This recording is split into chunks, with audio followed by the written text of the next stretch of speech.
Si toi aussi tu subis l'Internet en Afrique et particulièrement au Cameroun, si tu étais parmi les personnes qui avaient déjà trouvé une solution provisoire comme Starlink, j'ai une mauvaise nouvelle pour toi. Assieds-toi bien. La ministre Minette Libomliken, ministre camerounaise des Postes et Télécommunications, a demandé à SpaceX qui est l'entreprise de Elon Musk et qui est derrière Starlink, Minette Libon a demandé à SpaceX de bloquer les utilisateurs camerounais sur Starlink. C'est de ça dont je vais te parler dans cette vidéo. Imagine un instant l'Afrique avec un Internet aussi rapide que l'air que tu respires. Un Internet qui te fait oublier tes journées perdues, des journées entières perdues à attendre qu'une seule page se charge. Un Internet qui te permet d'envisager même de rentrer au pays, malgré Eneo et malgré Kamwata. En tant qu'entrepreneur, on ne compte plus les projets et les investissements qui ont été étouffés carrément dans l'œuf en Afrique à cause de la calamiteuse qualité de l'Internet. Et je parle seulement des problèmes d'Internet qui sont déjà rédhibitoires. Starlink nous a soulagés pendant un moment avec son offre, jusqu'à ce que nos dirigeants viennent foutre la pagaille là-dedans. Carrément, littéralement, ils sont venus foutre la pagaille là-dedans. Donc, au lieu d'accueillir cette opportunité à bras ouverts, parce que j'estime personnellement que Starlink, c'est une grosse opportunité pour nous, on a décidé de bannir Starlink. Je parle du Cameroun, je parle de la Côte d'Ivoire, je parle de la RDC, pour ne citer que ces pays-là, parce que ces pays-là ont décidé de bannir Starlink. Pourquoi une telle décision alors que ce produit est clairement bénéfique pour nos populations? Est-ce que est-ce que c'est une crainte de perdre le contrôle sur un secteur aussi vital que celui des télécommunications? Ça, c'est la question que légitimement on peut bien se poser. Ou alors, c'est une manifestation d'une sorte de protectionnisme mal placé dans un contexte où la qualité du service Internet local laisse très souvent à désirer. Si tu as la réponse à cette question, dis-moi ça en commentaire, hein. Je serais curieux d'avoir ton avis sur ce sujet-là. Parce que d'un côté, on a Elon Musk qui est le promoteur de SpaceX et qui nous promet un Internet rapide, un Internet raisonnable et un Internet accessible à tous, même au fin fond de la brousse. Et puis on a de l'autre côté nos dirigeants africains qui brandissent le carton rouge à Starlink comme un arbitre corrompu qui protège son équipe favorite.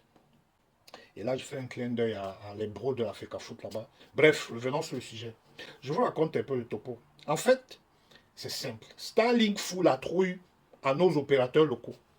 Imaginez un peu un Internet accessible à tous, hein, sans passer par les opérateurs locaux qui nous prennent pour des pigeons.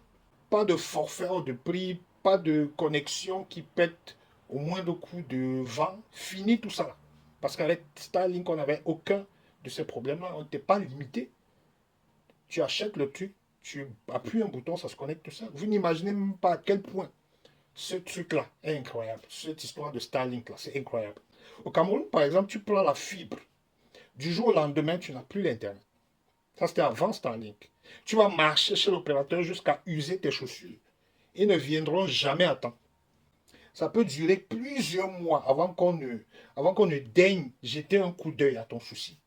Comment tu fais pour travailler dans ces conditions-là? Les gens qui décident chez nous, là, pardon, répondez un peu à cette question. Comment on fait pour travailler dans ces conditions? Starlink est venu nous sauver un peu, hein. Mais nos chers dirigeants, ils ne voient pas les choses de la même façon. Malheureusement. Pour eux, Starlink, c'est une menace.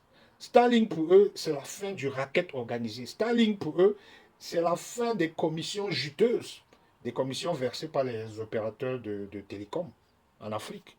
Oui, vous ne savez pas, mais c'est la réalité en fait. Pour eux, Starlink, c'est donner le pouvoir au peuple. Et ça ne peut pas marcher. Ils ne peuvent pas le supporter. Alors, on nous sort des excuses bidons, déjà, on dit que la souveraineté nationale, que la protection des données descendues est montée. Ben, il faut arrêter ça, hein. Comme si on ne sait pas que nos données n'étaient pas déjà vendues au plus offrant par les opérateurs locaux. Il faut arrêter ça. Vous vendez nos données partout. Comment est-ce que tu fais pour prendre une puce et puis l'instant d'après, il y a un scammer qui t'appelle pour essayer de te scammer? Alors oui, je veux bien hein, que le droit soit respecté, les choses comme ça. Une entreprise doit avoir une licence avant d'exercer dans un pays. Oui, oui, tout ça, on sait. Mais Starlink n'a que quelques licences en Afrique, par exemple au Nigeria, au Rwanda, etc. Et pas encore au Cameroun, pas encore en Côte d'Ivoire, pas encore en RDC. Oui, on est bien d'accord avec ça. Mais la vérité, c'est qu'ils ont peur. Ils ont peur de perdre le contrôle. Ils ont peur de voir leur pouvoir vaciller dans les mains du peuple. Ils ont peur du progrès. Parce que le progrès, c'est la liberté. Et la liberté, c'est dangereux pour les dictateurs. Vous ne devez pas être libre. Hein. Jamais. Et ils ont aussi peur que les opérateurs locaux ne se fâchent. Si l'offre Internet était si bonne que ça en Afrique, Starlink ne serait jamais un problème. Jamais. Jamais. Les opérateurs locaux craignent ils craignent de perdre leurs clients au profit de Starlink. Hein, parce que Starlink a des prix très bas et a une extrême bonne qualité de service. Alors qu'est-ce qu'on peut faire, nous? On doit se battre. On doit se battre pour notre droit à un Internet de qualité. On doit se battre pour notre droit à un prix abordable. On doit se battre pour notre liberté. Bon sang. Malheureusement, on a essayé le mode d'avion il y a quelques mois. Ça n'a pas beaucoup changé, ça n'a pas beaucoup marché. Merci d'ailleurs hein, à notre grande sœur Caresse Futso d'avoir porté cette initiative. Elle a fait tout ce qu'elle peut. Et vraiment, merci beaucoup, hein, grande sœur.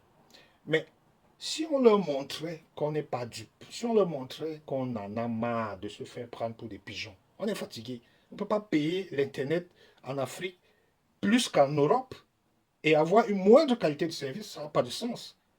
Parce que Starlink, c'est notre chance. C'est notre chance de sortir enfin du marasme numérique dans lequel on est en ce moment.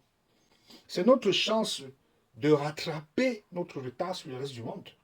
Ne laissons pas nos dirigeants nous voler cette chance-là. Ne les laissons pas.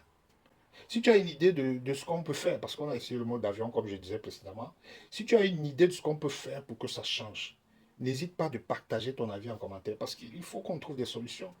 C'est trop. N'oublie pas non plus de partager au maximum cette vidéo pour que les choses changent en Afrique. Parce qu'on est fatigué. À la prochaine.